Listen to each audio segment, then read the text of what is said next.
The fragile crown echoes of royal descent. Welcome to our channel. Today, we turn our gaze to a particularly compelling phenomenon, the monarch whose mind, once a bastion of authority, begins to fracture under the immense pressures of the crown. We shall journey through time, across continents, to observe these intricate and often tragic tales of royals who lost their grip on reality, and in doing so, irrevocably altered the course of their kingdoms and the lives of their people. The human mind, much like the most delicate ecosystem, can be a fragile thing, especially when burdened with the weight of absolute power. These are not mere anecdotes of eccentricity, they are profound studies in the human condition, played out on the world's most public stages. From the grand halls of European palaces to the opulent courts of empires, the stories of these individuals serve as a stark reminder of the delicate balance between authority and sanity. The consequences of such descents are often far-reaching, echoing through generations and reshaping the very fabric of nations. Join us as we delve into these fascinating narratives, seeking to understand the forces at play and the enduring impact of these royal unravelings. Remember to subscribe to our channel and become part of our community as we continue to explore more intriguing stories from the rich tapestry of human experience around the world. The chronicle of our past is filled with such compelling accounts, each offering a unique window into the complexities of leadership and the human spirit. Let us begin this exploration into the heart of royal madness. King George III, the sovereign's shadowed mind. In the late 18th century, the British Isles were at the zenith of their global influence. At its helm was King George III, a diligent monarch devoted to his family and nation. Yet beneath the royal decorum, a storm was gathering within his mind. The pressures of empire and political strife weighed heavily on him. Subtle whispers of his illness began to surface, growing into a tempest. Early signs were dismissed as stress, but episodes became alarming. Intense agitation and confusion punctuated his reign. The king, lost in his thoughts, struggled with state affairs. Queen Charlotte witnessed his suffering, the strain on the royal family undeniable. The monarchy, symbol of stability, was vulnerable to his unseen ailment. The Regency crisis of 1788 was a direct consequence of one severe episode. Empress Anna of Russia, the winter palace of whims and fear. Our journey now takes us eastward, to the vast and formidable Russian Empire of the early 18th century. Here, in the opulent yet often chilling grandeur of St. Petersburg, reigned Empress Anna Ivanovna. Her decade upon the throne from 1730 to 1740 is remembered not for enlightened governance, but for a peculiar and often cruel brand of autocratic whimsy. The atmosphere within her court was one of extravagance, certainly, but also of pervasive fear, a climate cultivated by an empress whose sense of amusement often veered into the bizarre and the grotesque. Anna's ascent to power was somewhat unexpected. The niece of Peter the Great, she had been living in relative obscurity in Courland. When the Russian Supreme Privy Council offered her the throne, they did so with the intention of limiting her autocratic powers. However, Anna, with the support of the guards regiments and lesser nobility, swiftly tore up these conditions and reasserted the full might of the autocracy. This act in itself hinted at a formidable will, one that would later manifest in less conventional ways. The Empress surrounded herself with a coterie of favorites, most notably Ernst Johann von Biron, whose influence was immense and often resented. It was a court characterized by lavish spending, magnificent balls, and elaborate entertainments. Yet, beneath this glittering surface there was an undercurrent of unease. Anna's pleasures were not always benign.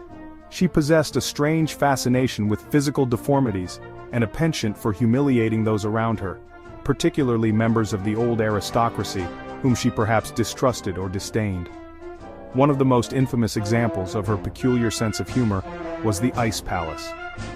In the bitterly cold winter of 1739–40, she ordered the construction of an entire palace made of ice on the frozen river Neva. This extraordinary structure, complete with ice furniture, ice cannons that fired, and even an ice elephant, was the setting for a grotesque mockery of a wedding. She forced an aging courtier, Prince Mikhail Golitsyn, to marry her Kalmyk maid, Avdotia Buzhaninova, a woman considered ugly. Chapter 3. King Ludwig II of Bavaria, the Swan King's flight into fantasy. We now journey to 19th century Bavaria, where King Ludwig II, the Swan King, captured imaginations with his fairy tale castles. Ludwig ascended the throne at 18, deeply passionate about the arts, especially Wagner's operas. He withdrew to the Bavarian Alps, creating Neuschwanstein, Linderhof, and Herrenchiemsee. These castles, though unfinished, stand as symbols of his imagination and detachment from reality. Ludwig's obsession with Wagner and his reclusive, eccentric lifestyle led to financial strain and concern among his ministers. Despite his grand visions, Ludwig's reign ended in mystery and tragedy, leaving behind a legacy of fantastical architecture. Chapter 4: Queen Maria I of Portugal, the pious queen's descent into shadow. Our historical lens now focuses on the Iberian Peninsula, specifically the Kingdom of Portugal in the late 18th and early 19th centuries.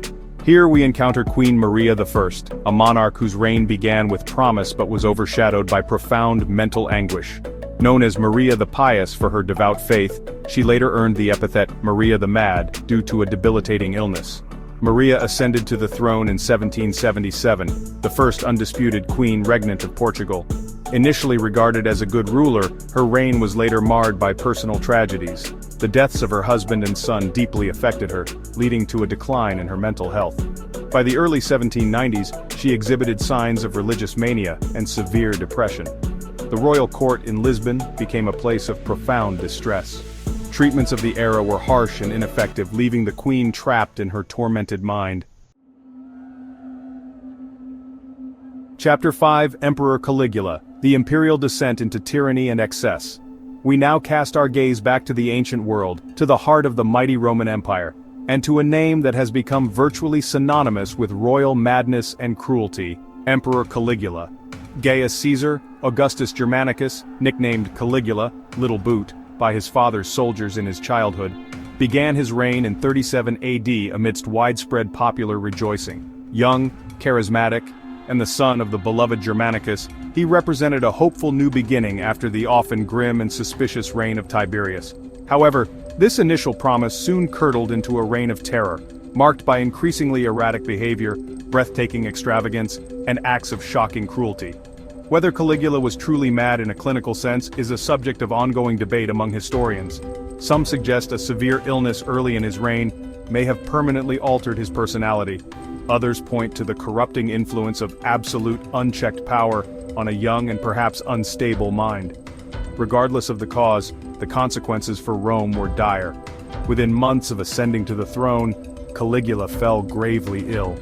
When he recovered, contemporary accounts suggest he was a changed man. The affable young emperor seemed to transform into a tyrant. He began to demand divine honors, insisting he be worshipped as a living god. Statues of gods were reportedly decapitated and replaced with his own likeness. This was a profound departure from Roman tradition and deeply offensive to many, particularly the senatorial elite. His financial profligacy was legendary. He squandered the vast treasury left by Tiberius on lavish games, grandiose building projects, and personal indulgences. There are tales of him constructing a temporary floating bridge over 2 miles long across the Bay of Baiae, purely so he could ride his horse Incitatus across it dressed in the armor of Alexander the Great. This spectacle, while perhaps impressive, served no practical purpose and cost an enormous sum. Caligula's cruelty became increasingly arbitrary and sadistic. Thank you for watching this exploration into the shadowed corridors of royal minds. The stories of these monarchs, from the tormented George III to the tyrannical Caligula, serve as powerful, if unsettling, reminders of the immense pressures and profound isolation that can accompany the ultimate seat of power. We have seen how the delicate balance of the human psyche can be overwhelmed, leading to consequences that ripple through nations and across centuries. These are not just tales of madness, but complex human tragedies played out on the grandest of stages, reflecting the inherent vulnerabilities that lie within us all, even those who wear a crown. If you found this journey through history as compelling as I did, please consider giving this video a thumbs up and sharing it with your friends who appreciate such intricate narratives. The study of the past, in all its facets, helps us to understand the present, and the human element within these historical accounts is particularly resonant. Your engagement helps our community to grow and allows us to continue bringing these fascinating stories to light. Don't forget to subscribe to our channel and activate the notification bell, so you are always alerted when we venture into new territories of human history and the natural world. We deeply appreciate your support, and it is your curiosity and engagement that fuel our explorations. We look forward to bringing you more captivating stories from around the globe, delving into the triumphs, the tragedies, and the enduring mysteries of our shared human experience. Until next time, continue to observe, to question, and to learn.